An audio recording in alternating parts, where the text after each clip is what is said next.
যে ধরনের কাজ করি, যেমন অ্যানিমেশন বা আফটার এফেক্টসে পরে রেন্ডার করা, এটার জন্য একটু কোর হেভি টাইপের হার্ডওয়্যার হলে, মানে প্রসেসর হলে বেটার, সাথে একটা ভালো মানের জিপিইউ দরকার। সেই অ্যাড্রেসে গিয়ে দেখলাম সেটা মূলত একটি ভাঙারির দোকান। সেখানে ভাঙাচোরা মনিটর, কেস এমন কিছু নাই যা তারা রাখে নাই।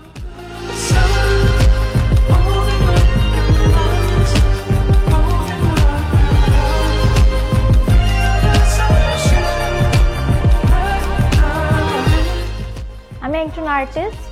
আমি মূলত ডিজিটাল আর্ট করি, ইলাস্ট্রেশন আর মোটামুটি অ্যানিমেশনের কাজ করি। তো আমি একটা স্টুডিওর সাথে আছি এখন, মুভির কাজ করি, অ্যানিমেটেড মুভি বা ছোটোখাটো অ্যানিমেটেড শর্ট।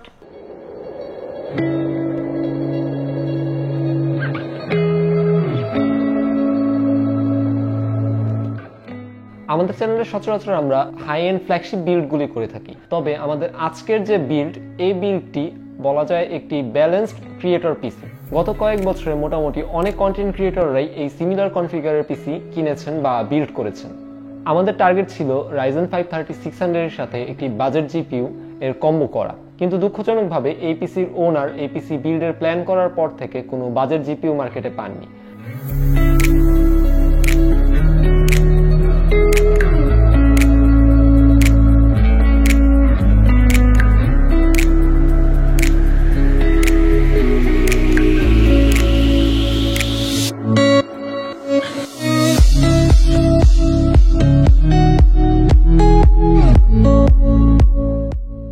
পড়াশোনা একটু ট্র্যাডিশনাল আর্টের দিকে। আমি চারুকলায় এখন পড়াশোনা করছি, ব্যাচেলার্স ডিগ্রি করছি ড্রয়িং এন্ড পেইন্টিং ডিপার্টমেন্ট থেকে। আঁকার জন্য, ইলাস্ট্রেশনের জন্য আমি মূলত ফটোশপই ইউজ করি। এছাড়া আরও অনেক সফটওয়্যার আছে, যেমন ক্লিপ স্টুডিও পেইন্ট, তারপর পেইন্ট টুল সাই। আমার সেগুলো তেমন ইউজ করা হয় না। ফটোশপ যেহেতু অনেক মাল্টি ফ্যাসেটেড, এটা দিয়ে অনেক ধরনের কাজ করা যায়, এটা দিয়ে অ্যানিমেশনও করা যায় ছোটোখাটো। এছাড়া অ্যানিমেট করার জন্য আমরা যেটা ইউজ করি সেটা হচ্ছে টুনবুম। টুনবুমে প্রাথমিক অ্যানিমেশনটা করে তারপর ওটাকে আফটার ইফেক্টসে নিয়ে এটাকে কম্পোজিট করা হয়।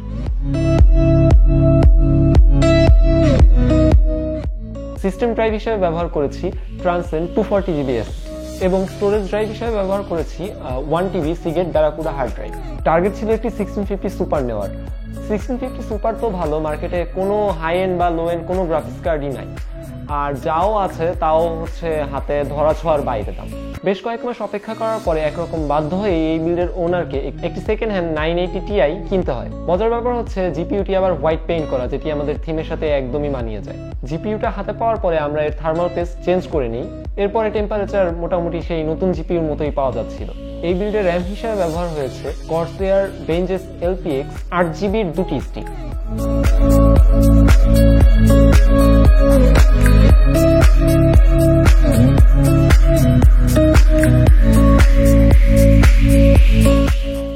আঁকার জন্য আসলে যে জিনিসটা দরকার সেটা হচ্ছে কম্পিউটার দরকার মোটামুটি স্ট্রং, আর ট্যাব দরকার। তো ওটা আবার দুই ধরনের হয়, একটা হচ্ছে স্ক্রিন সহ আর একটা স্ক্রিন ছাড়া। তো আমি যেটা ইউজ করি, আমি স্ক্রিন সহটা ইউজ করি। এটা দিয়ে আঁকা একটু সহজ, যেহেতু হ্যান্ড আই কোঅর্ডিনেশনটা করার প্রয়োজন পড়ে না সেরকম, কিন্তু নর্মাল ট্যাব দিয়েও ভালোই আঁকা যায়।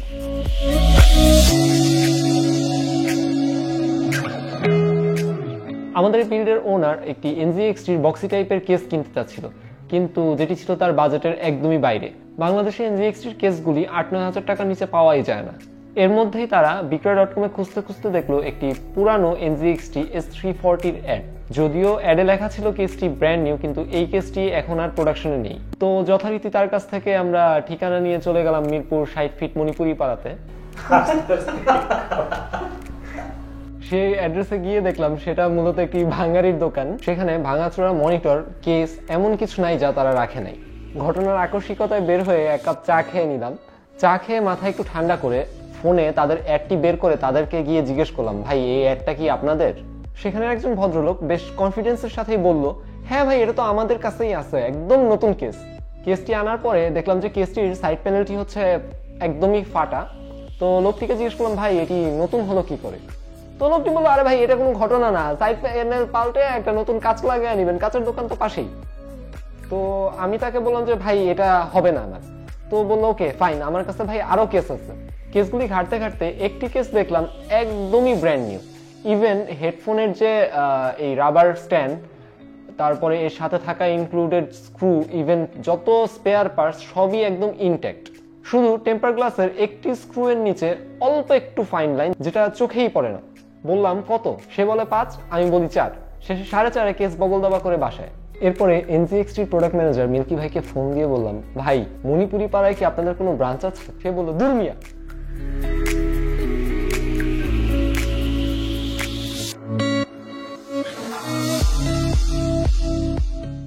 আমি যেহেতু একজন অ্যানিমেটর মোটামুটি বলা চলে, এবং কাজের ক্ষেত্রেই হোক আবার নিজের শখ থেকেই হোক আমি অনেক অ্যানিমে দেখি। তো এটাও সেরকম একটা অ্যানিমে সিরিজ থেকেই। সিরিজটার নাম হচ্ছে টাটামে গ্যালাক্সি।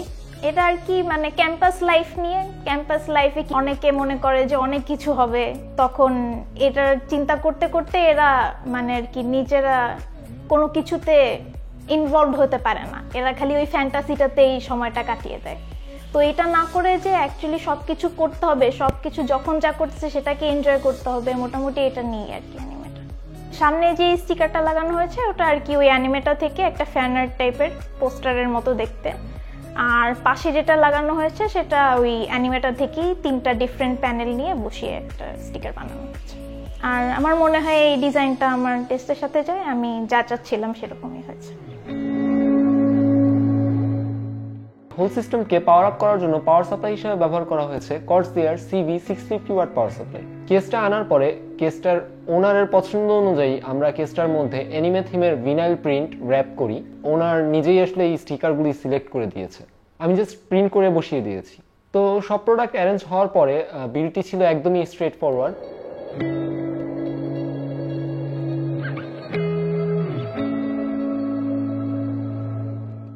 অনেকের ধারণা যে এই সেক্টরে একটা প্রফেশনে যাওয়া হয়তো খুব একটা লাভজনক কিছু না।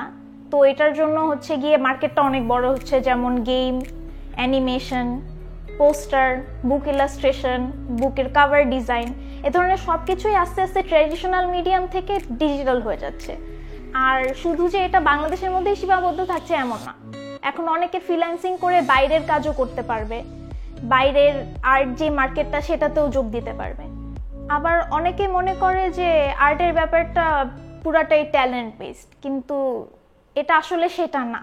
এটা হয়তো ট্যালেন্টের একটা ব্যাপার আছে, এটার জন্য কেউ একটা হেড স্টার্ট পাচ্ছে, কিন্তু এটা শুধুমাত্র সেটাই। আর্টের গুণগত মান বা কোয়ালিটি পুরোটাই ডিপেন্ড করে আপনি কত এফোর্ট দিবেন আর কত সময় দিবেন এটার মধ্যে, সেটার উপরে। সো এইটা একটু ফিগার আউট করতে হবে কোনটা, what works and what doesn't work. যারা পিসতে অরিজিনাল সফটওয়্যার ব্যবহার করতে চাচ্ছেন তারা ঘুরে আসতে পারেন godeal24.com থেকে, the safest online software store. Microsoft Office থেকে শুরু করে বিভিন্ন গেম, বিশেষ করে উইন্ডোজ 10 এর OEM কি এখানে আপনারা খুব কম দামেই কিনতে পারবেন। একদমই অরিজিনাল কিগুলি দিয়ে আপনি পেতে পারেন খুব অল্প দামে জেনুইন সফটওয়্যার ও উইন্ডোজ ব্যবহারের অভিজ্ঞতা।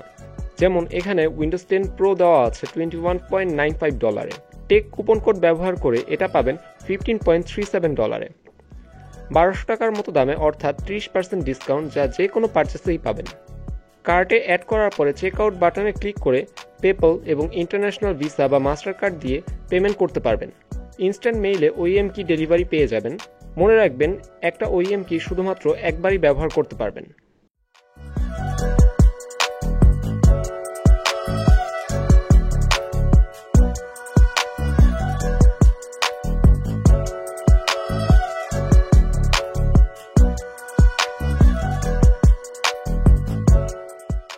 যেমন ধরেন আর্টের যে বেসিক স্কিলগুলো আছে, অ্যানাটমি বা পার্সপেক্টিভ, তারপরে ভ্যালু, এগুলো শিখতে শিখতে এক একজন আর্টিস্টের অনেক সময় লেগে যায়।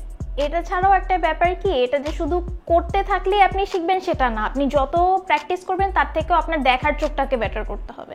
আপনি যত অবজার্ভ করে বের করতে পারবেন এটা কেন হচ্ছে, কোন জিনিসটা কোথায় কিভাবে হচ্ছে, এবং মনে করেন একটা লাইট কিভাবে একটা সারফেসে রিফ্লেক্ট করতেছে বা কোনো একটা সারফেসের টেক্সচারটা কীরকম, সেটা আপনি যত ভালো অবজার্ভ করতে পারবেন সেটা আপনি তত বেটার আপনার কাজের মধ্যে দেখাতে পারবেন। সো এটাই আর কি, এত ভয় পাওয়ার কিছু নেই, আর্ট এত কঠিন কিছু না, জাস্ট একটু এফোর্ট দিতে হবে।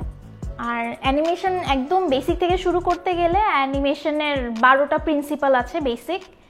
এটা নিয়ে ইউটিউবে অনেক ভিডিও পাওয়া যায়, এটা সেখান থেকে দেখলে খুবই ভালো মতো এক্সপ্লেন করা আছে, ইজিলি বোঝা যাবে। আর অনলাইনে রিসোর্সের কোনো অভাব নেই। আজকের মতো তাহলে এখানেই বিদায় নিচ্ছি।